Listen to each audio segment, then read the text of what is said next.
ছাত্র উপদেষ্টারা কোনো দলের নয়, তারা গণঅভ্যুত্থানের সার্বজনীন প্রতিনিধি, এমন স্পষ্ট বার্তা দিলেন হাসনাত আব্দুল্লাহ। উপদেষ্টা আসিফ ও মাহফুজকে দলীয় ট্যাগে পরিচয় করানোর অপচেষ্টার তীব্র নিন্দা জানিয়েছেন তিনি। এ ধরনের বিভ্রান্তিকর প্রচার করে উপদেষ্টাদের সম্মানহানির চেষ্টা এবং এর মাধ্যমে আন্দোলনের সার্বজনীনতাকে প্রশ্নবিদ্ধ করা হচ্ছে বলেও মন্তব্য করেন হাসনাত।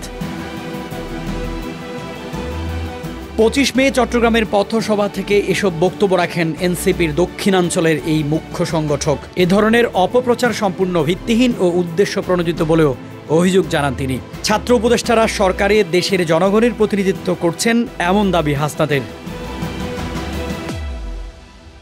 এ সময় হাসনাত আব্দুল্লাহ জানান, বিচার ব্যবস্থার সংস্কার, নতুন সংবিধান প্রণয়ন, গণপরিষদ ও আইনসভার নির্বাচন, আহত ও শহীদ পরিবার পুনর্বাসন সহ মৌলিক সংস্কারের দাবিতে তারা সরকারের প্রধান উপদেষ্টার কাছে সুস্পষ্ট বার্তা দিয়েছেন। সেই সঙ্গে তারা দ্রুত নির্বাচনের রোডম্যাপ ঘোষণারও দাবি জানিয়েছেন।